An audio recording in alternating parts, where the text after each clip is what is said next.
नमस्कार दोस्तों, आप सुन रहे हैं रिच डैड पुअर डैड की हिंदी समरी।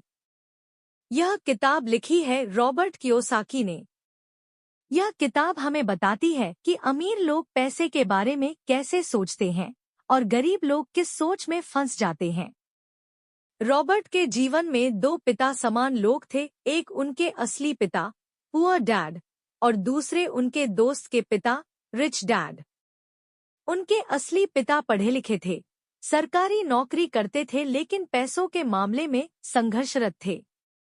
दूसरे पिता यानी रिच डैड कम पढ़े लिखे थे, लेकिन उनकी सोच बिजनेस और निवेश की ओर थी। इस किताब में रॉबर्ट हमें सिखाते हैं कि कैसे पैसों के लिए काम करने के बजाय पैसों को हमारे लिए काम कराना चाहिए। पैसे की समझ, वित्तीय शिक्षा और निवेश करने की आदत, यही हमें आर्थिक रूप से स्वतंत्र बनाती है। चलो शुरू करते हैं। किताब के मुख्य गरीब और मध्यम वर्गीय लोग पैसे के लिए काम करते हैं। अमीर लोग पैसों को अपने लिए काम कराते हैं। गरीब लोग यह सोचते हैं कि नौकरी सबसे सुरक्षित रास्ता है। वे हमेशा एक तनख्वाह के पीछे भागते रहते हैं। इसके उलट अमीर लोग जोखिम लेते हैं। वे अपने पैसे को निवेश करके और बिजनेस में लगाकर संपत्ति बनाते हैं। पुअर डैड कहते थे, अच्छी नौकरी लो, पढ़ाई करो और सुरक्षित रहो। रिच डैड कहते थे, पढ़ाई करो, लेकिन पैसों को समझो, निवेश सीखो और अपने दिमाग का उपयोग करो। यह सोच ही दोनों को बड़ा सबक है। एसेट और लायबिलिटी का अंतर समझना। एसेट वो चीज है जो आपकी जेब में पैसा डालती है। लायबिलिटी वो चीज है जो आपकी जेब से पैसा निकालती है। अमीर लोग एसेट्स खरीदते हैं, जबकि गरीब लोग लायबिलिटीज को एसेट समझकर खरीदते रहते हैं। उदाहरण के लिए, एक घर जो आप किराए पर देते हैं वह एसेट है, लेकिन अगर आपने घर सिर्फ रहने के लिए लिया है और उस पर लोन है तो वह लायबिलिटी है। इसलिए अमीर बनने के लिए ज्यादा से ज्यादा एसेट्स जुटाना जरूरी है। हमें पढ़ाई करना सिखाते हैं, लेकिन पैसे के बारे में नहीं सिखाते। इसलिए कई पढ़े लिखे लोग भी आर्थिक रूप से संघर्ष करते हैं। पैसे के बारे में सीखना, जैसे निवेश, टैक्स, कैश फ्लो, ये सब जरूरी है। जितना जल्दी आप पैसों का खेल समझते हैं, उतना जल्दी आप स्वतंत्र हो जाते हैं। पैसे की जानकारी न होने से लोग कर्ज में फंसते हैं, लेकिन जिनके पास वित्तीय शिक्षा होती है, वे अपने पैसों को सही दिशा में लगाते हैं।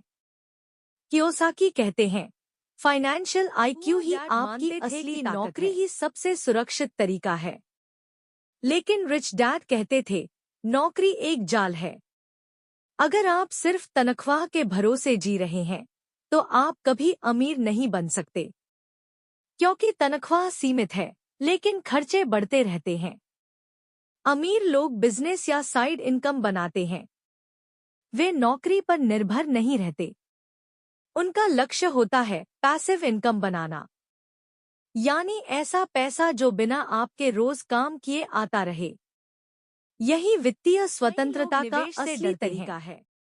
वे सोचते हैं, अगर पैसा डूब गया तो क्या होगा। यही डर उन्हें गरीब बनाए रखता है। अमीर लोग रिस्क लेते हैं। वे समझते हैं कि हर रिस्क में एक अवसर होता है। लालच भी एक जाल है जब लोग ज्यादा खर्च करने लगते हैं। रिच डैड कहते हैं, अपने डर और लालच को काबू में रखो, नहीं तो पैसे का गुलाम बन करवाने का मतलब है। ऐसे निवेश करना जो नियमित आय दे, जैसे किराए की संपत्ति, शेयर बाजार या कोई बिजनेस। अमीर लोग अपनी कमाई का बड़ा हिस्सा एसेट्स में लगाते हैं। पुअर डैड अपने पैसे को खर्चों और कर्ज में खो देते थे। इसलिए आपको हमेशा सोचना चाहिए, क्या मेरा पैसा मेरे लिए काम कर रहा है या मैं पैसे के लिए भाग रहा हूँ। अगर आप सिर्फ पैसे के लिए काम करोगे तो आप हमेशा संघर्ष करते रहोगे, लेकिन अगर आप सीखने के लिए काम करोगे, मार्केटिंग, सेल्स, निवेश, तो ये स्किल्स हमेशा आपको पैसा दिलाएंगी। अमीर बनने के लिए जरूरी है कि आप खुद को नए कौशल सिखाते रहें। खुद को बेहतर बनाना ही सबसे बड़ा निवेश है।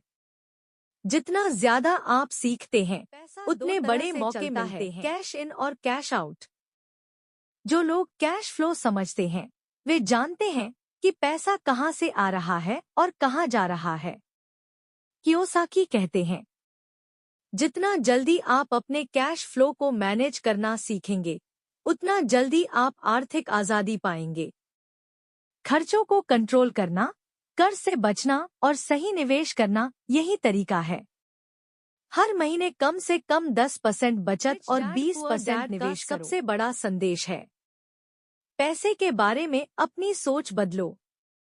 नौकरी करते रहना ही जीवन नहीं है।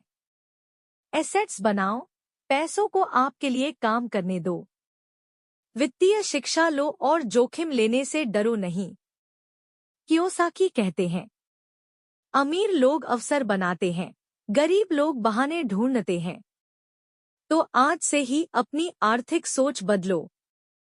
पैसे को अपना गुलाम बनाओ, उसका गुलाम मत बनो।